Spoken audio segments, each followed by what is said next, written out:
right now I'm, like I said, on my way back to my house to kind of just rambling. I'm actually not going to my house right away. I'm going to the gym first. See my coach, train a little hamstrings and a little lower back, 2 weak points of mine. The lower back actually was never a weak point. It was always a very, very, very big strong point of mine. It was like my spinal erectors and stuff, because I used to deadlift religiously. I mean, that was my thing. You know, if nothing else, I would deadlift every single week. And I would go every single week. I mean, I was sub 200 pounds pulling over 6, you know, which, I mean, I'm not saying, oh, look at me, that's impressive, but when you do that kind of load for, you know, months and months and months and months, you're obviously going to get some good lower back development, which I had. And then we had hernia number 1 and hernia number 2 creep up on me. Completely unrelated to deadlifting, though. But I had to stop deadlifting heavy. And for me, stop deadlifting heavy, I was an idiot about it and said, oh, okay, well, I'll just stop doing lower back then, because, I mean, I didn't really target lower back. I never really did hyperextensions. I did rack pulls, but it was always, heavy rack pulls. So I had to teach myself, okay, well, just because you don't do deadlift, that's not an excuse to have no lower back, So I got to hit lower back and hamstrings. Like I said, 2 weaknesses. Hamstrings, it's weird. Quads are good, and the hamstrings are they're just shallow. And I think, again, it may be the prioritizing thing, because I've always trained legs hard, but I've never trained legs, again, we go back to being optimal. I've never trained legs optimally. I've done heavy squats, pretty high volume, do some heavy leg press, high volume, or high-ish volume. Goodness, it's pouring. And then I would go on to, leg extensions and burn out pretty hard with those. Maybe even pre-exhaust before all of this with leg extensions, and then go back to them. And then at the end, throw in a couple sets of hamstring curls, and that's it, So my hamstrings never really got the full load that they should. And you can only alleviate so many years of neglect, during your prep. I mean, it's not the time to build muscle. Obviously, your body's not conducive to being able to put on tons and tons of size. So I kind of had to just bite the bullet and go in with what I got, So posing needs to change a little bit to help accent that.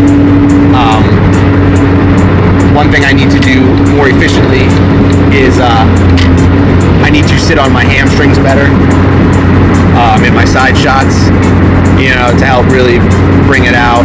Sit on my hams and my glutes. And then also on my rear shots, like my back double and my back lat spread, I need to work on getting some proper angles with my legs in order to maximize my quad sweep from the back and stuff. Yeah, so it's a work in progress. Trying to be very, very adamant about fixing little minute details. Because, people think, and I say people, generally people tend to think that some of the stuff would seem like over-analytical, and I'm just over-analyzing little things.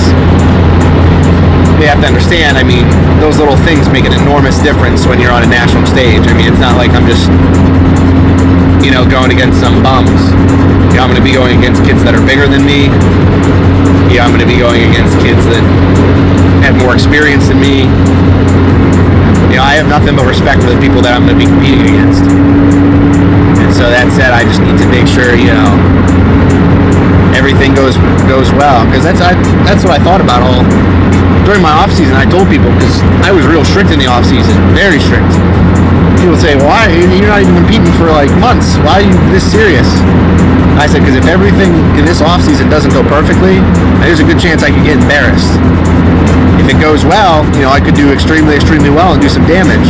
But conversely, if I don't do well and everything doesn't go perfect, I could be digging my own grave here. So, but you never really, there's a certain threshold you have to find between competing against yourself and competing against other people. You have people who say, "Oh, you got to do it to win. You got to do it to win," which of course you do. Why would you do anything if you just want to, do it just to do it? Obviously you want to have fun, but you need to, have some sort of competitive edge to you. And then on the other hand, you have people that say, "Well, you should only be competing against yourself," which is true. But if I look the best I've ever looked, and I end up, placing horrifically, and well then, what's the point? Oh, I look my best ever, but I still suck. So you just have to find the happy medium between being competitive with others and being competitive with yourself. Bottom line is, just put in the work and let the chips fall where they may. The only thing you can control is yourself. So I like to think that my best is worthy of being the best.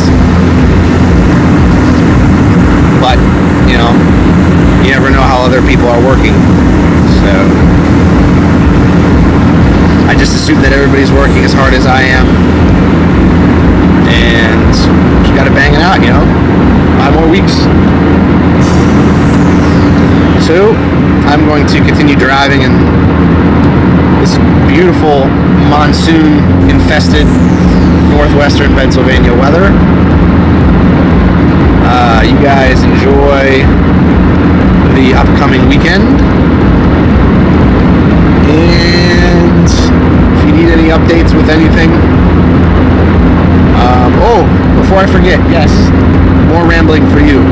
I'm going to start doing, I said it earlier, about a month ago, that I was going to start doing a weekly Q&A, video Q&A, for people that had any questions on, training, diet, supplements, whatever, life. I'm going to start doing that. Like I said, I mentioned I was going to do it earlier, like a month ago. I ended up getting very, very sick. I was in the hospital.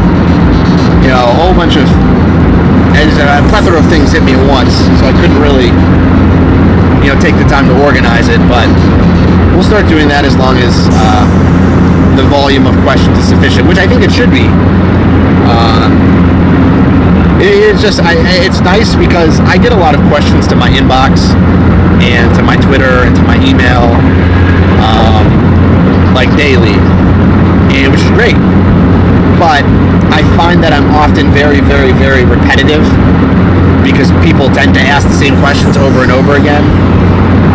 And I'm not one of those people where I'll just create a template and just, copy and paste. I'll actually retype everything to everyone, give them a specific answer. So it would be nice to have like an online database full of all these questions.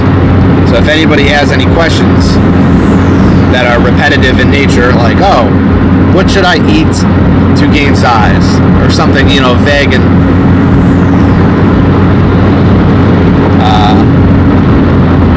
I guess broad like that, I can just, say, okay, well, I discussed this in my first week of Q&A. Check out this video and let me know if you have any follow-up questions. And there it is. So it's a nice way for me to stay organized. It's a cool way to hopefully help you to learn something. I don't know everything I'm learning every day, but knowledge is a journey that never ends, and it's nice if you travel it with someone. So we'll start doing the Q&As.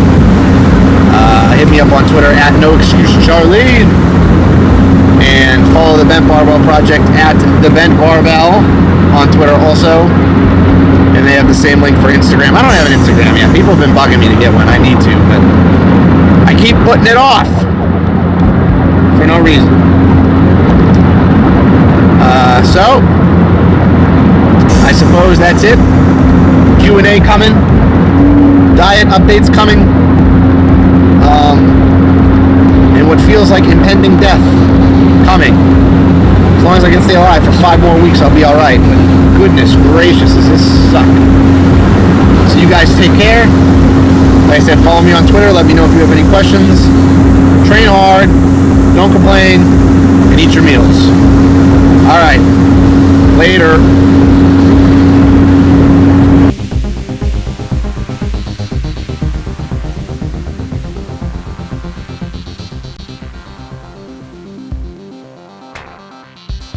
Hey BentBarbell Nation, don't forget to check out our amazing sponsors of P28 Foods and Fat Grips. Go to designerway.com, type in the code ZDWAY8 to get a 20% off discount on your purchase.